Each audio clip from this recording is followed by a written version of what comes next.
Hello everyone, welcome along. It's the latest football show here at Betfred. Delighted to say I'm joined by former England goalkeeper Paul Robinson in the studio. And Paul, it's Thursday. We're building up to a pretty big game tonight. Let's go straight into it. You played in plenty of them. It is the North London derby. Tottenham against Arsenal, the 191st. And Arsenal will clinch a place in the top four if they get the victory.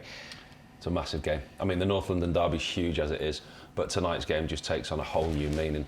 I mean, you look where these two teams were at the beginning of the season. Arsenal at one point were languishing in the bottom of the league. Spurs, after 3 or 4 games, were top. New manager came into Spurs when they were 9th or 10th. You would have never thought that these two teams would have been challenging for 4th place. It's a fantastic achievement where they've both got to, and an incredible achievement. You look at what Conte's done at Spurs.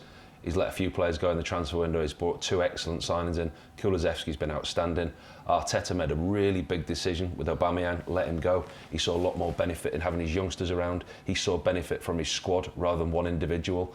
And where both managers have gone, these two clubs have progressed hugely. It's a massive game tonight. It certainly is. Spurs need to win it. They are the favourites at 11-8. The draw is 12-5. Arsenal are 23-10. Arsenal haven't won here in the league since 2014.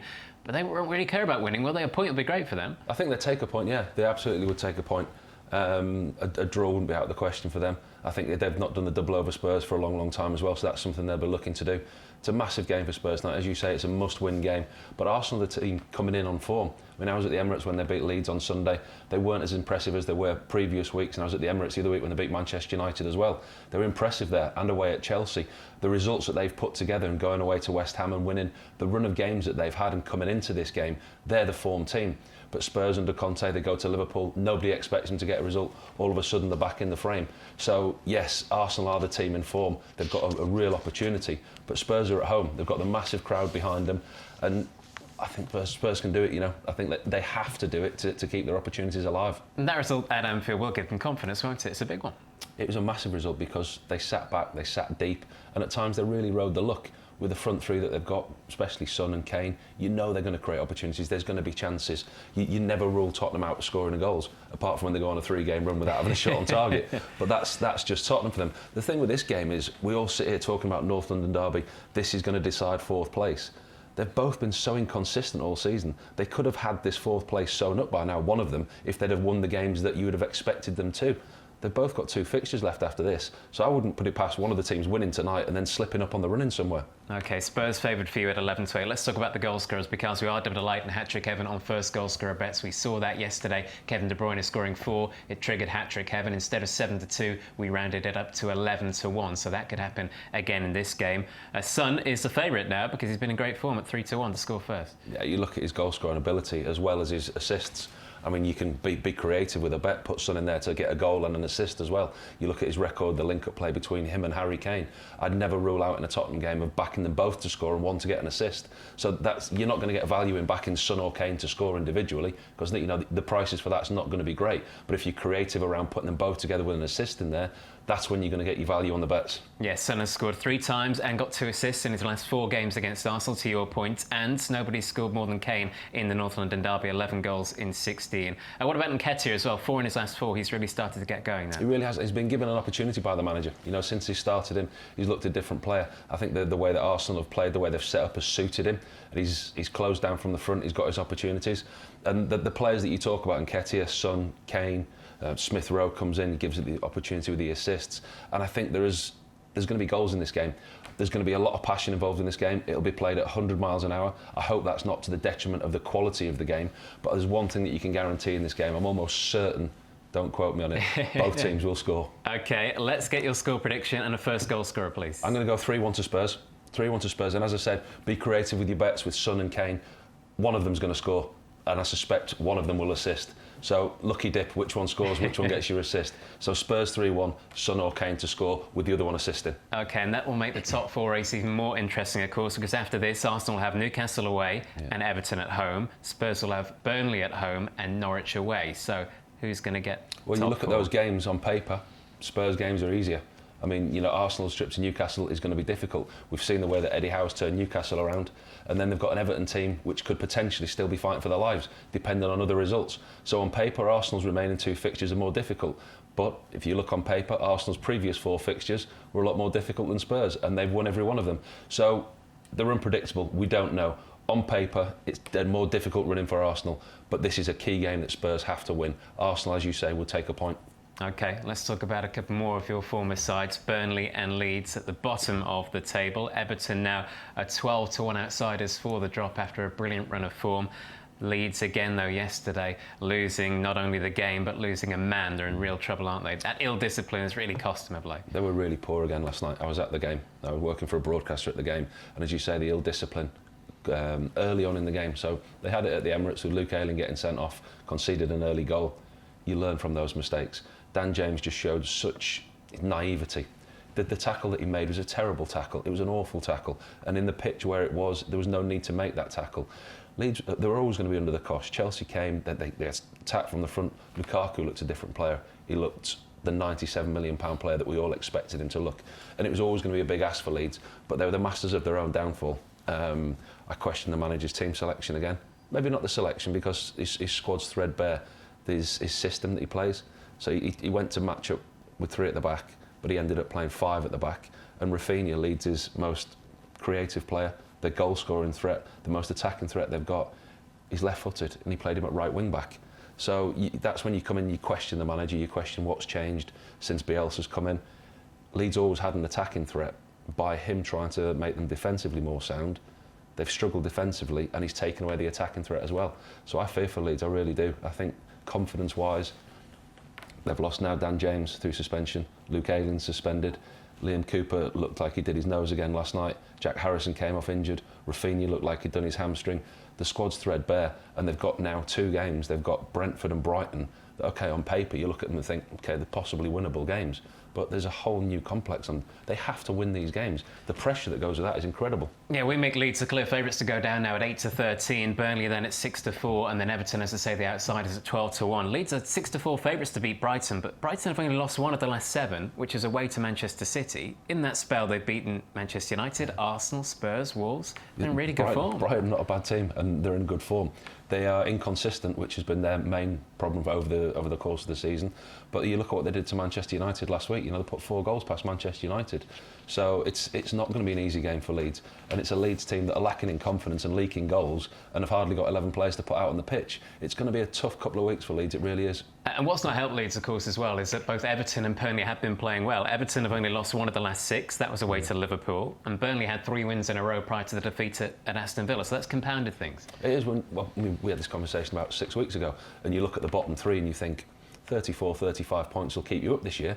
But all of a sudden, Burnley have survived the act that they've put on. It's been incredible, the points that they've got.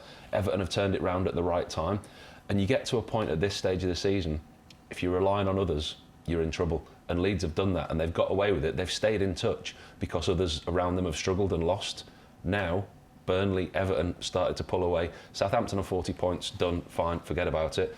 Everton, they're disappointed with a 0-0 draw at Watford. They'd have expected to get more, but I think, as you say, with the odds, I think they're cut and dried. It really is between Burnley and Leeds. And the only thing that will save Leeds is that if Burnley only get 3 points from the remaining 3 games, and Leeds have to get 4. OK, well, Leeds have got Brighton at home and Brentford away, and Burnley have got Spurs away, Villa away, and then Newcastle at home. So that's the state we're in. What do you think? I think Leeds are in trouble, in all honesty, as much as it pains me to say that the last team that I'd want to go down. Listen, I've got an affinity with Burnley and Leeds, but from a completely neutral's point of view, you look at Burnley's fixtures, yeah, they're not easy. You look at Leeds' fixtures, they're not easy either. But there's one overriding factor in all this. When you look at the league table and you look down at the goal difference, the amount of goals that Leeds have conceded this year, that's a point off. You know, if the level pegging, 77. Leeds' goal difference is terrible. So there's records that they're setting this year they don't want. They've had 97 bookings, and they've conceded a ridiculous amount of goals. It's not a good combination to try and stay in this league. OK, Leeds definitely in trouble. They get back underway with all the Premier League sides on Sunday. However, on Saturday, it is the FA Cup final. Strange, isn't it, that the end of the season hasn't finished and we've got the FA Cup final, and that's at 4:45 at Wembley.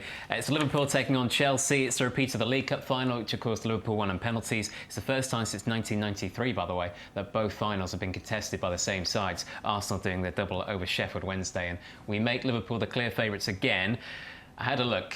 Just 1 defeat in the last 30 matches, and that was against Inter, which they could afford to lose that second leg. They went through an aggregate, so it's hard to go against them, isn't it? It is, but I saw Chelsea first hand last night and I was impressed with them. I know they had a disappointing result at the weekend against Wolves, but I think they showed a determination and they showed a quality last night where, listen, it wouldn't be an upset if Chelsea won. I think they're more than capable of putting in a performance and upsetting Liverpool. Liverpool of recent weeks haven't hit the levels that we'd have expected them to, but they've found a way this year. The thing that you have to be really impressed with Liverpool is they haven't hit top gear in every game. You look at Manchester City and they've blown teams away and they've won games at a canter. Liverpool have struggled at times, but they've found a way and they've got through games and they've won games. It's going to be a really intriguing game at the weekend. You can make a case for both of these, you really can. Liverpool rightly so favourites because of what they've done this season, the quality that they've got in the squad and where they are. But after the way that Chelsea played at Leeds last night, and Lukaku looked like he was interested. The big thing for me, he was making a lot of runs off the ball. He was closing down off the ball.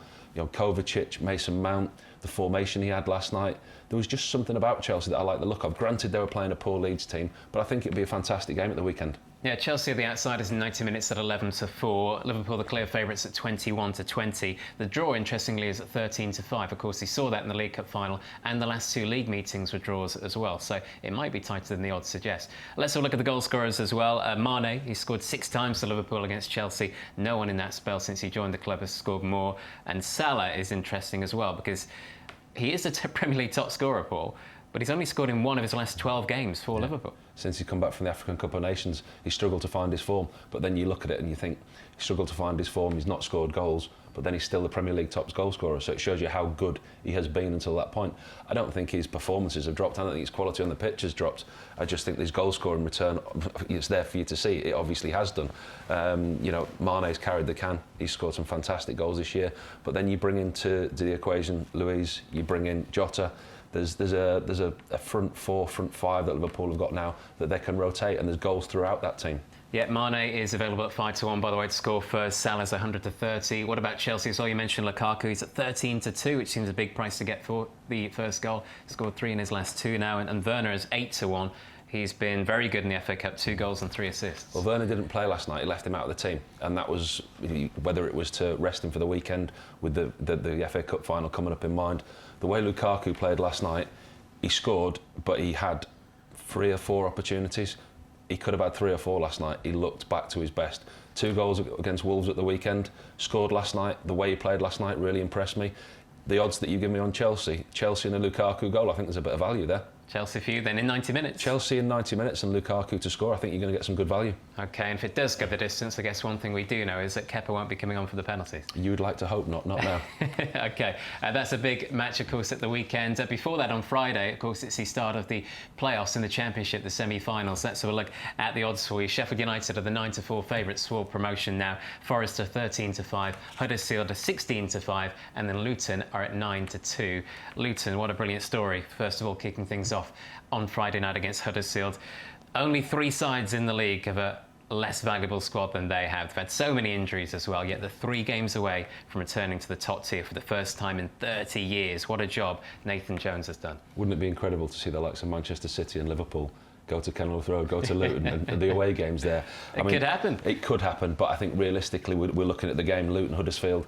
I think these are both the promotion outsiders. Whoever wins this game will be the underdog in the final. It's going to be a big ask for Luton. They've had a really, really good season. What Nathan Jones has done there has been absolutely incredible. But for me, I think it's one step too far. You look at the game when they lost 7-0 to Fulham. But then, on the flip side of that, you question the mentality. They come back this week and they beat Reading away 1-0. They didn't need that result in the end, but they didn't know that when the game kicked off. So that shows mentality. But coming into this, they've only won 3 from 8. It's going to be a tough ask for them. Huddersfield have been in the playoffs most of the season. They've been the real surprise package as well. What Carlos Cobrun's done there, from last season's almost relegation favourites to one of the playoff favourites this year. I think it'll be an intriguing game, but I think Huddersfield will just edge this one, but maybe not away. I think it's going to be a difficult place to go. Over the 2 legs, I fancy Huddersfield, but I fancy a low score in the first game. Yeah, Huddersfield, the form side, coming into it with 6 wins and a draw to finish third. They are the outsiders to the first match at 12-5. Luton, the favourites, at 7-5 for that initial first leg. And then, of course, the second semi-final is on Saturday at 3 o'clock. It's Sheffield United taking on Nottingham Forest, 2 massive clubs hoping to get back into the top tier.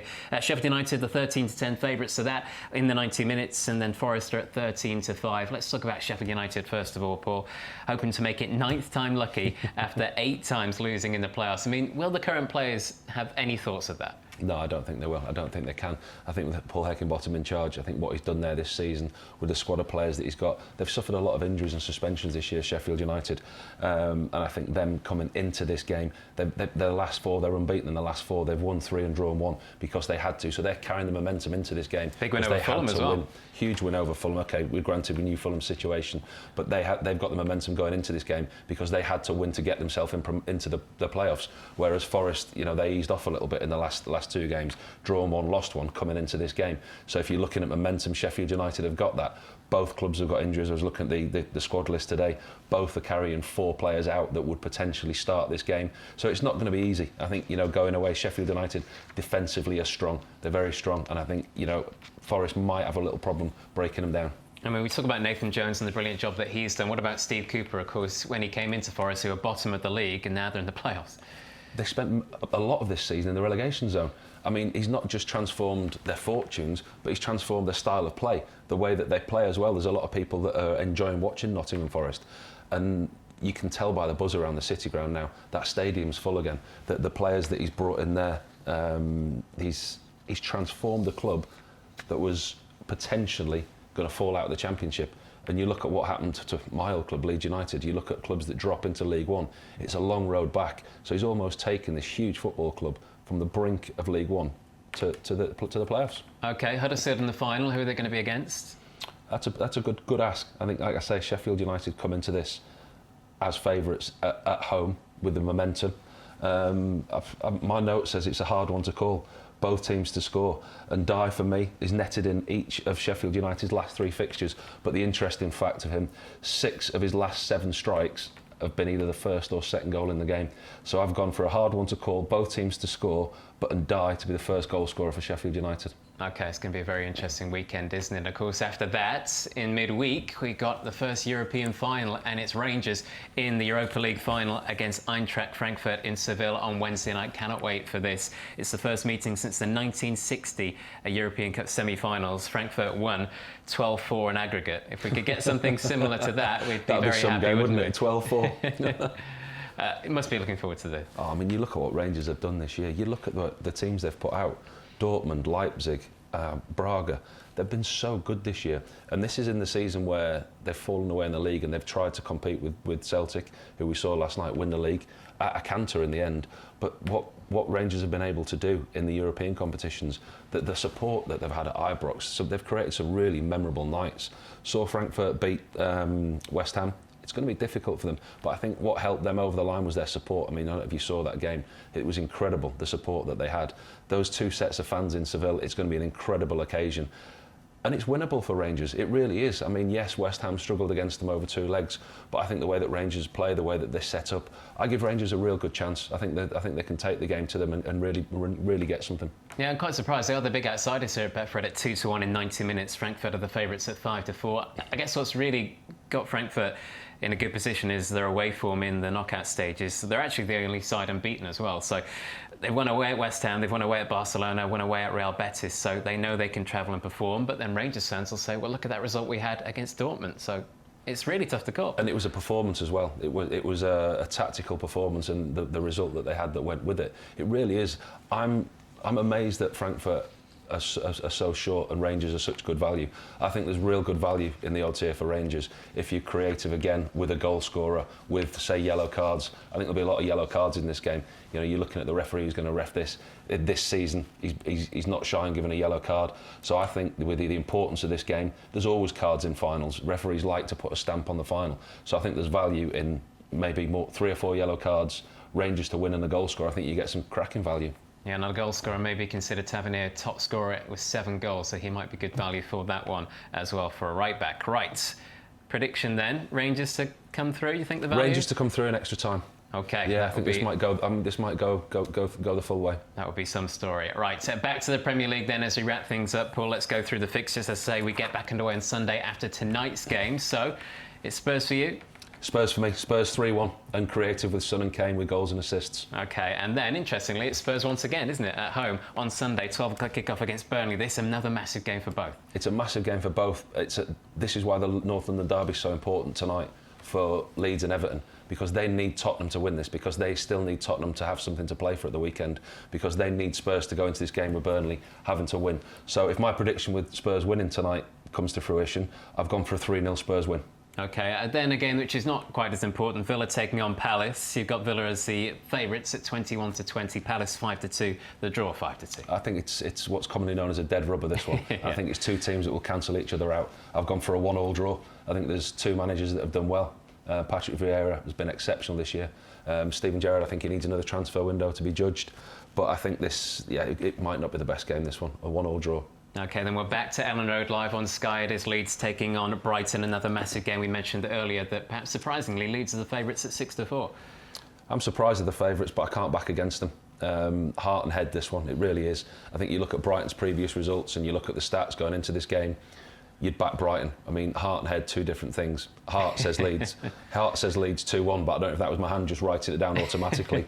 I think, Leeds are capable of scoring and they have to win, but I think they also leak goals at the back. Your safe bet is both teams to score. They just need to get off to a better start, don't they? Had a terrible start the last two games, and maybe then if they do get an early goal, Ellen Road will be rocking and they can do it. Right, Watford against Leicester again, a nothing game. Leicester are the favourites. They dismissed Norwich in midweek. But then we saw a performance from Watford last night against Everton, which they haven't had for a few weeks. You know, that's been missing, hence the reason they've been relegated. I think Leicester are going to be too strong for them. Watford have been struggling to score, struggling to get results. I've gone for a 3-0 away win. Okay, then West Ham taking on Manchester City, who are the clear favourites at 4-11. Of course, Liverpool won't be playing in the Premier League this weekend, so a massive chance for City to almost wrap up the title. They've bounced back well, haven't they, after that agonising defeat in the Bernabeu, thrashing both the two sides they've played since. And well, the favourites against West Ham, can we see West Ham doing anything? They were brilliant at Wolves. They were fantastic. De Bruyne got 4. I mean, there was one point in the game where Wolves equalised and we watched it and thought, oh, what's going to happen here? And then all of a sudden City just pressed the button and just motored, and De Bruyne was brilliant. I think West Ham have struggled towards the end of the season. Their threadbare squad at times has cost them. I think the European games has taken a bit out of them, and it's been a good ground this year. The supporters have filled it up, but it's not a difficult ground for an away team to go. It's a huge pitch. The supporters are quite a way away. The dressing rooms are nice. I just can't see City struggling. I struggle to find a case for West Ham. I've gone 4-1 to City because it's a game they have to win. Yeah, Newcastle the other side, of course. City thrashed straight after that Champions League exit, along with Wolves, who then play next against Norwich. They are the clear favourites at 4-9 to bounce back. I think they will at home. I think Norwich, we saw a poor performance from them recently, and I think with them, their relegation secure. These players, for want of a better phrase that we use all the time, are going to be on the beach. So I've gone for a 3-1 Wolves win. Comfortable. Okay. Everton then take on Brentford at home. I mean, the home form has been very good, hasn't it, Everton? They finally got an away win as well, but we make them odds on at 19-20. Their support's been incredible, which has helped them over the line. I mean, Jordan Pickford's performance against Chelsea was outstanding, but as were the people inside Goodison Park. And they can take a lot of credit for the way that team's turned around, because the supporters have played a huge part in that. If this was away at Brentford, it could be a different story. I do think Everton are susceptible at the back, so I think a safe bet is Everton and both teams to score. Okay, and then another match that should be very interested in, the final one on Monday night, Newcastle taking on Arsenal. Arsenal are odds-on favourites at 5-6, but we've seen our Newcastle, since Eddie Howe's come in, have done brilliant things. Newcastle can score goals now. They look a different proposition going forward. I'm going to put a cat amongst the pigeons here. I've gone for a draw. I think there's a value in a draw. I mean, Arsenal, yes, they're playing well at the moment. Who knows what's going to happen after the North London derby tonight, what situation they're going to be in. But regardless, it's still going to be a game that they're looking to win. So I think with them committing bodies forward, Newcastle have got the players that can hurt them. I think it'll be a draw at St James's Park. Not just heart over head again? No, I genuinely think that'll be a draw. Okay. I'll show you. Look, draw, both teams to score, I've got. He's written it down, the workings out are on the page. Right, that wraps things up then. We've got lots of games to choose from over the weekend and tonight, of course. What would be the best bet for you over the next few days? I think you can look at, I mean, you've got to combine games. You know, if you put a little ACCA together and you look at the value there, Spurs to win both, I mean, something like that would appeal to me, obviously from a Spurs point of view. But you look at the dead rubber games, there's going to be goals in those, because defensively they're not going to set up as stringently as they normally would. So if the games that haven't got a lot on them, there's going to be goals in those games. Spurs to win both games to 0, that could be a good bet, something along those lines. Be a little bit creativity. I'd back Spurs in both of those. City, put them in. They're not going to up your odds by a lot, but you'll get a couple more percent. Okay, Spurs then to have a brilliant end to the season. I did think we'd hear that from Paul, but you really believe it, don't you? I do, yeah. Fingers crossed. It's going to be a brilliant few weeks to end the season. We've got the FA Cup final on Saturday. We've got those European Cup finals as well to come in midweek. Thanks for your company, Paul. Cannot wait for the last few games. There's going to be lots of twists and turns. Make sure you enjoy all the action whilst having a bet here at Betfred.